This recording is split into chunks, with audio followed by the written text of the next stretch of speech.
Welcome back. Now for your 5-day weather forecast, we go outside to Miranda and Thistle. Thanks, guys. Today we're going up to a high of 10 degrees with sunny skies and variable cloudiness. But the springtime saying April showers bring May flowers has a lot of truth to it, as we'll be seeing a lot more rain than sun over the next few days. Let's take a look at your weather forecast. Tonight we're going down to 2 degrees, getting off to a good start for the weekend with sunny skies, some cloudy periods Saturday afternoon, a high of 14 and a low of 2. And it's going to be a rainy Sunday with a chance of thunder showers going up to 20 degrees and down to 8 overnight. Back to work on Monday, the rain continues with scattered showers, a high of 19 and a low of 11.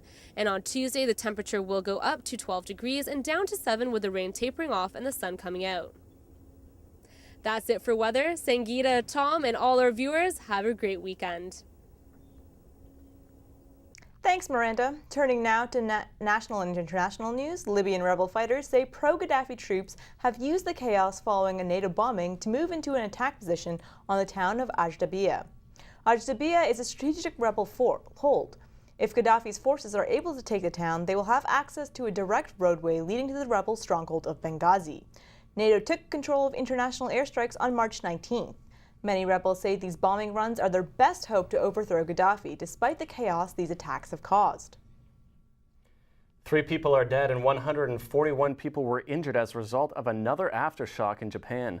The impact of the 7.1 magnitude quake ripped through the already destroyed northeastern coast of Japan on Thursday. Many of the power lines are destroyed in the area, and 6 power plants were reported to have lost power. No new problems were found at the Fukushima plant. The U.S. government is on the verge of shutting down at midnight. That's because the Democratic and Republican parties can't agree on settling the country's budget deficits. The Republican Party says they're out to cut spending and build jobs, but the Democratic Party says that's not the issue that should be at hand. U.S. President Barack Obama has been meeting with both sides, but no solution has been reached. If the government does shut down, 800,000 government workers will be on hiatus, and many government services will cease. The last time the U.S. government shut down was in 1996. It might soon be legal for students to carry guns on campus in Arizona. That would make it the second state to pass such legislation. The state voted 33-24 in favor of the bill, even though the faculties groups at all 3 of Arizona State's universities opposed the bill. The measure now heads to Arizona Governor Jan Brewer, a strong gun rights advocate, for a final signing before the bill becomes law.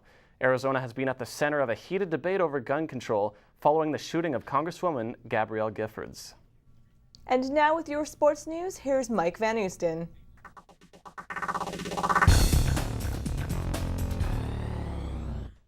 It looks like the Blue Jays have lost their brooms Thursday, failing to complete a 3-game sweep of the Oakland Athletics. Jason Frazier threw away a 1-0 lead for the Jays at the top of the 8th inning when the A's' Andy LaRoche tied the game. Connor Jackson then hit a single to left field, bringing Coco Crisp home and giving the game its final score of 2-1.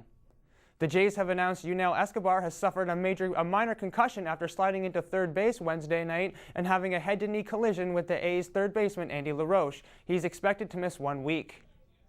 In hockey, Canucks forward Rafael Torres was suspended for 4 games Thursday after elbowing Oilers rookie Jordan Eberle Tuesday. The Canuck will miss the last 2 regular season games against Minnesota and Calgary, as well as Vancouver's first 2 playoff games. The New York Rangers' playoff hopes are riding on 1 game after a decisive 3-0 victory for the Thrashers Thursday night. The Rangers have only their final regular season game to make the playoffs. It's the 2nd straight season New York has had to play their final game with their playoff fate unknown. The deciding game happened Saturday against the team's division rivals, the New Jersey Devils. And the Maple Leafs will end their season tomorrow night at the Air Canada Centre as they play their last game of the season against the Montreal Canadiens. The puck drops at 7 p.m. Canada suffered its first defeat last night at the 4 World Curling Championships, but the team still finished first in the preliminary round. Jeff Stoughton's Manitoba team lost to Norway's Thomas Ulsrud 7-6. The game came down to Stoughton's final shot, but he came up heavy, giving up a steal of 1 and the game. With the win, Ulsrud holds off to his playoff hopes, advancing to a tiebreaker this afternoon. Canada will play Scotland tonight at 9:30 in the 1-2-page playoff game. The winner advances directly to the gold medal. It's day 2 of the Masters and everything is in full swing. Leading the way of the 99-player tournament is Northern Ireland's 21-year-old Rory McIlroy, who came in at 7 under par at the end of the first day. Coming in at second was Y.E. Yang, and at third, Alvaro Quiroz, both at 5 under par.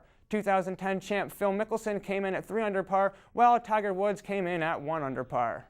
That's it for sports. Now back to you in the studio. Thanks, Mike. After the break, we'll get the latest in entertainment from UA's Matala.